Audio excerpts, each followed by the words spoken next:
This conference will now be recorded.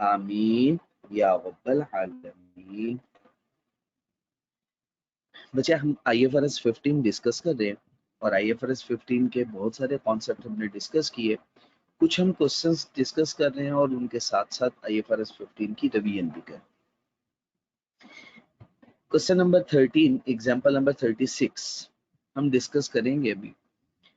इससे पहले जरा थोड़ा सा कॉन्सेप्ट समझ लेते हैं that is related to cost and incremental cost. फिर हम इसके बाद इस एग्जांपल को पढ़ेंगे और इस एग्जांपल को अच्छे से समझेंगे। बिस्मिल्लाहिर्रहमानिर्रहीम।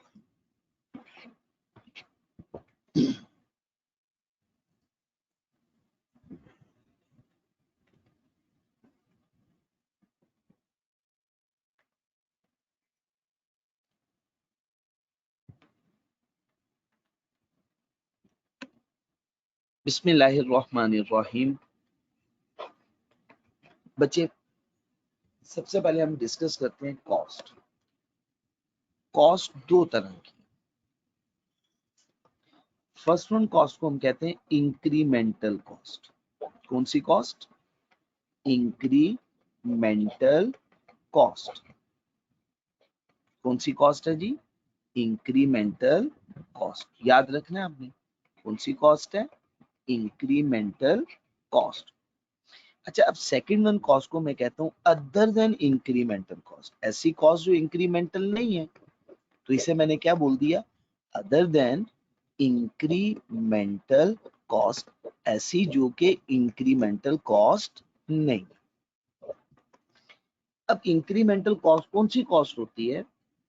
IFRS 15 रेवेन्यू फ्रॉम कॉन्ट्रैक्ट्स में हमने ये बात पढ़ी, ऐसी कॉस्ट जिसको इंकर किया जाता है अगर कॉन्ट्रैक्ट ऑब्टेन किया जा सके।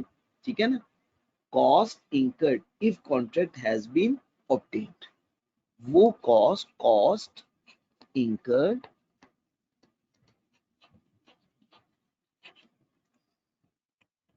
if the contract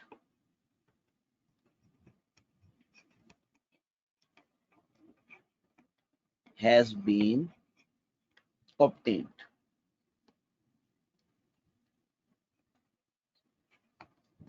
Cost incurred if the contract has been obtained. ऐसी कॉस्ट जो तभी इंकर होगी अगर कॉन्ट्रैक्ट ऑब्टेन होगा। अगर कॉन्ट्रैक्ट ऑब्टेन ना हुआ तो ये हमारी कॉस्ट भी इंकर नहीं होगी। ऐसी कॉस्ट को हम कहते हैं इंक्रीमेंटल कॉस्ट। अच्छा, इसके अलावा दूसरी कॉस्ट जिसको हमने कहा अदर देन इंक्रीमेंटल कॉस्ट, ये कौन सी कॉस्ट है? हमने कहा ऐसी कॉस्ट जो इंकर होगी। कॉस्ट इंकर्ड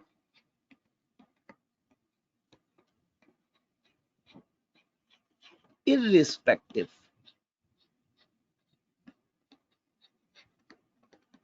of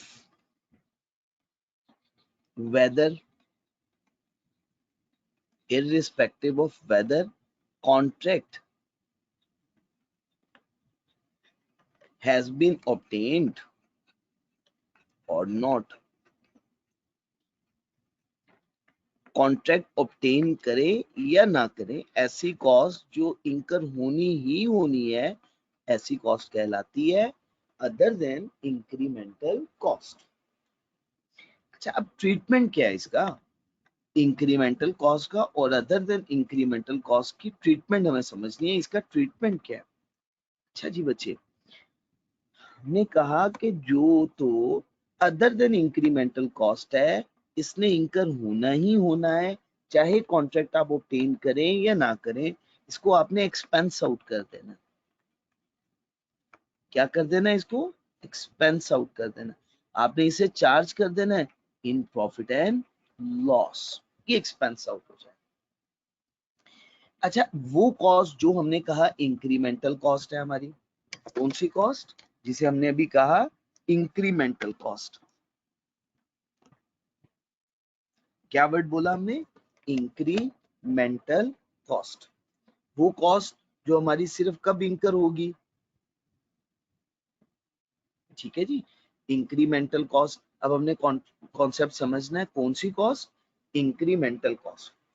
वो कॉस्ट जो हमारी कब इंकर होगी, वो हमारी तब इंकर होगी जब हम कॉन्ट्रैक्ट ऑब्टेन करें, और अगर हमने कॉन्ट्रैक्ट ऑब्टेन ना किया तो वो हमारी कॉस्ट भी इंकर नहीं होगी। ऐसी कॉस्ट कहलाती है हमारी इंक्रीमेंटल कॉस्ट। ठीक हो गया जी। अच्छा, अब इस बात को जरा समझिएगा, इंक्रीमेंटल कॉस्ट की ट्रीटमेंट क्या होगी, हम इस बात को समझने लगे। लेकिन इससे पहले हमें इसके लिए दो बातें पढ़नी। पहली बात ये, क्या ये एक्सपेक्टेड है कि ये हमें फ्यूचर पीरियड में रिकवर हो जाएगी,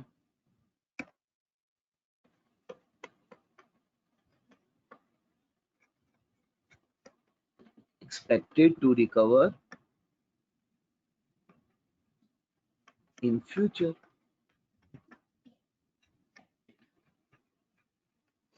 अगर ये एक्सपेक्टेड है कि फ्यूचर में ये रिकवर हो जाएगी, तो फिर आपने इसको एसेट बना लेना। आपको क्या बनाना है, आपने अपना एसेट बना, expected to recover in future, expected है कि ये कॉस्ट आपको रिकवर हो जाएगी इन फ्यूचर, तब आपने क्या कर देना है, ना एसेट बना। अच्छा जी बच्चे, और अगर नॉट एक्सपेक्टेड टू रिकवर,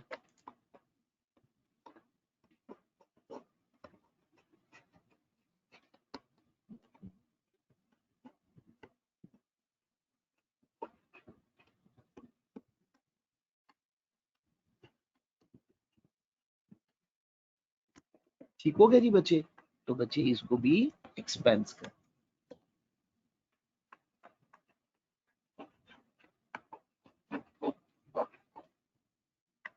बात क्लियर होगी जी यहाँ तक।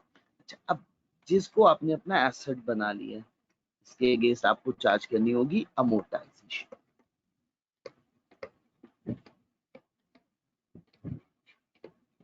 सिस्टमैटिक बेसिस के हिसाब से, मैचिंग कॉन्सेप्ट के हिसाब से, ठीक है ना।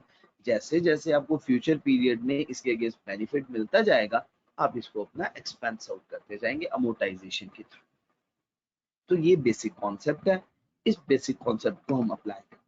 ठीक है जी बच्चे, बिस्मिल्लाहिर्रहमानिर्रहीम। क्वेश्चन है, आप मेरी हेल्प कीजिएगा। क्वेश्चन नंबर 36, एन एंटिटी, एक entity a provider of consulting services provide करती है, उसने विन की एक कंपैटिटिव बिड कि वो कंसल्टिंग सर्विसेज प्रोवाइड करेगी न्यू कस्टमर। एक कंसल्टिंग सर्विसेज है, उसने एक कंपैटिटिव बिड विन कर ली, उसने बिड विन कर ली कि वो कंसल्टिंग सर्विसेज प्रोवाइड करेगी अपने एक नए कस्टमर। एंटिटी ने इंकर की फॉलोइंग कॉस्ट इस कॉन्ट्रैक्ट को ऑब्टेन करने के लिए। अच्छा, अब external legal fee for due diligence, अब एक्सटर्नल लीगल फी, लीगल कॉस्ट इंकर की ड्यू डिलीजेंस की। ठीक हो गया जी बच्चे। अच्छा, अब कुछ कैलकुलेशन है, कुछ फिजिबिलिटीज वगैरह है, ये इनके लिए कुछ कॉस्ट इंकर की। अब आप मुझे एक बात बताएं, जब बिड के लिए डॉक्यूमेंटेशन आप बना रहे थे, तो उस डॉक्यूमेंटेशन को बनाते हुए आपकी जितनी भी कॉस्ट इंकर हुई, चाहे आप कॉन्ट्रैक्ट विन करते या ना करते, ये कॉस्ट तो आपकी इंकर होनी ही होनी थी, irrespective of that whether contract has been obtained or not। तो इसका मतलब ये इंक्रीमेंटल कॉस्ट नहीं है, शाबाश। ये अदर देन इंक्रीमेंटल कॉस्ट है, ये हमारी, ये कौन सी कॉस्ट है, अदर देन इंक्रीमेंटल कॉस्ट। ये इंक्रीमेंटल कॉस्ट नहीं है, ये अदर देन इंक्रीमेंटल कॉस्ट है। अच्छा, अब ये अगर अदर देन इंक्रीमेंटल कॉस्ट है, तो हम इसको एक्सपेंस करेंगे, प्रॉफिट एंड लॉस अकाउंट में एक्सपेंस बना डालेंगे। तो पहला पॉइंट तो क्लियर हो गया आपको, कोई इशू तो नहीं है। चलिए दूसरा पॉइंट, ट्रेवल कॉस्ट। बिड बनाई, डॉक्यूमेंटेशन कंप्लीट किए, डॉक्यूमेंटेशन बनाने के बाद कहा भाई इसको आपने उस एंटिटी को जिसको हमें सर्विसेज प्रोवाइड करनी है, जो हमारा नया कस्टमर बनने के लिए जा रहा है, उसको जरा ये डिलीवर तो करके आइएगा। अब डिलीवर करते हुए हमारी कुछ कॉस्ट हुई, पोस्टेज एक्सपेंसेस वगैरह इंकर हुए। अब उसकी ट्रेवल कॉस्ट है टू डिलीवर प्रपोजल 25,000 रुपीज का। अब whether the contract has been obtained और नॉट, कॉन्ट्रैक्ट आप ऑब्टेन करें, विन करें या ना करें, कॉन्ट्रैक्ट आपको मिले या ना मिले, ये कॉस्ट तो आपकी इंकर हो गई और इसका कॉन्ट्रैक्ट के एक्विजिशन के साथ ताल्लुक नहीं है। चाहे आप कॉन्ट्रैक्ट विन करें या ना करें, तो हमने क्या पढ़ा था, a cost which has been incurred irrespective of that whether contract has been obtained or not। इसका मतलब है ये भी इंक्रीमेंटल कॉस्ट नहीं है।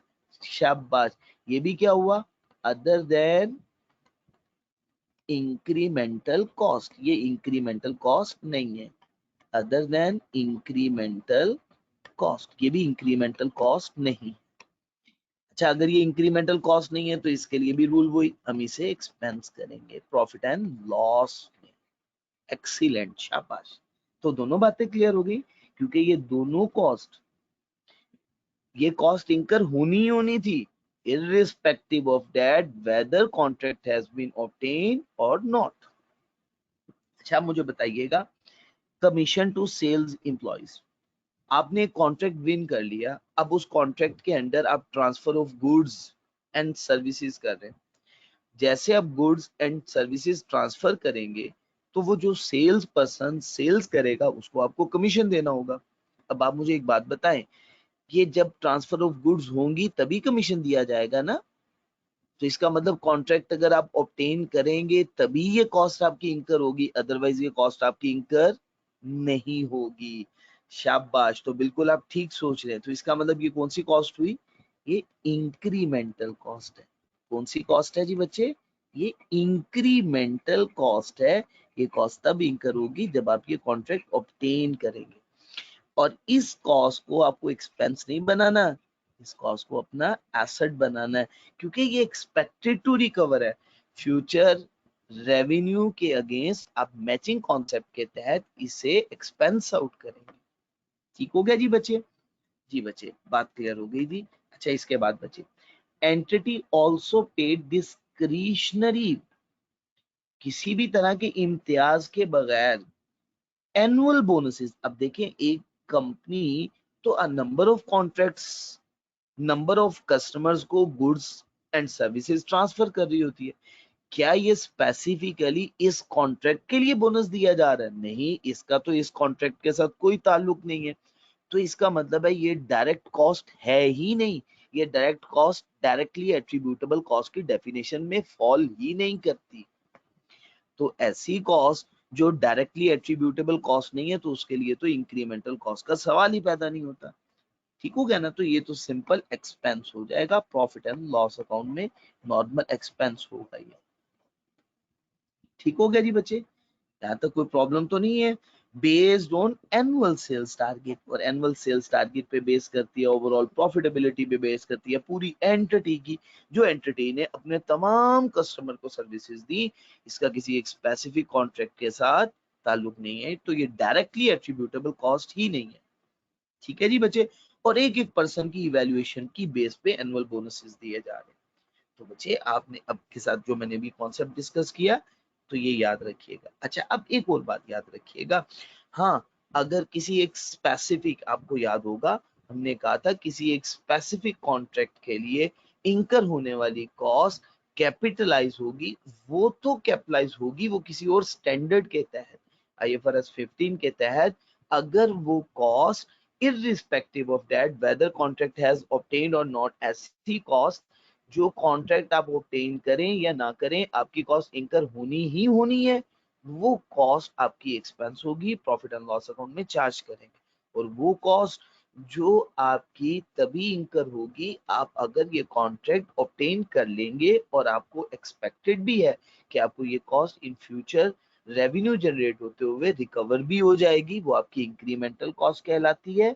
आपने इसको अपना एसेट बनाना। और अगर एक्सपेक्टेड टू रिकवर नहीं है तो फिर वो भी एक्सपेंस हो जाएगा, उसको भी आपने अपना एसेट नहीं बनाना। ठीक होगा जी बच्चे, यहाँ तक बात समझा पाया हूँ।